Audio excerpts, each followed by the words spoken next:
මොකටද මේ රිලව් ගැන ඉන්නේ? එකපාර ඔක්කොම සමූල ඝාතනය කරා නම් ඉවරයි කියලා හිතුණා නේද? සංගණනයට කියලා නාස්ති කරන මිලියන ගාණක සල්ලි කුෂ්කර්මාන්තයේ දියුණුවට කෙලින්ම යොදා ගන්න බැරි ඇයි කියලාත් හිතුණා නේද? එහෙමත් නැත්නම් අපිලගේ සාදු කියන විදිහට ඉස්සරලා විසඳන්න ඕනේ අලි ප්‍රශ්නේද රිලව් ප්‍රශ්නේද? මේ ප්‍රශ්න වලට උත්තර ඔයත් දැනගෙන හිටියද කියලා බලන්න වීඩියෝ එක අන්තිම වෙනකල් රැඳිලා ඉන්න.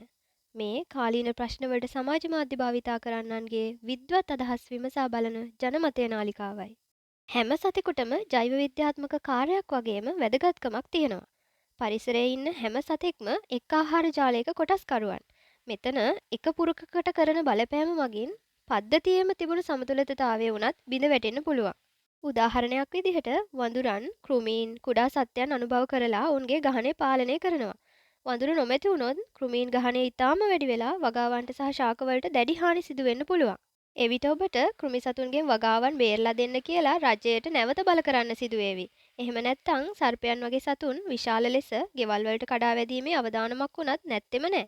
පිට ප්‍රශ්න වලට පැලැස්තර විසඳුම් දීලා කාලය මුදල් නාස්ති කරගත්ත හොඳ ඉතිහාසයක් තියෙනවා. ඔබ අනුමාන කරන විදිහට මේ සඳහා වියදම් කරන මිලියන ගාණක මුදලෙන් ලංකාවේ කුෂ්කර්මාන්තය කොපමණ නගා සිටුවේ හැකිද? 3%ක්, 5ක්, 10%ක්?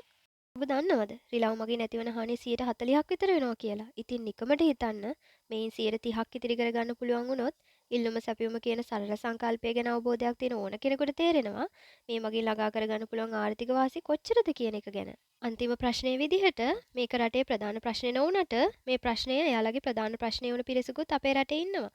අලි මිනිස් ගැටුමත් මෙහෙමම තමයි. හැම ප්‍රශ්නයක්ම ප්‍රදේශයෙන් ප්‍රදේශයට කාලෙන් කාලයට වෙනස් වෙනවා. කොයි ප්‍රශ්නයද වඩා වැදගත් කියලා හොයනවට වඩා හැම ප්‍රශ්නෙම පියවරෙන් පියවර විසඳගෙන යන එක තමයි අපිට කරන්න පුළුවන් හොඳම දේ. මේ ඔබේ මතයට ඉඩක් හදන ජනමතය නාලිකාවයි.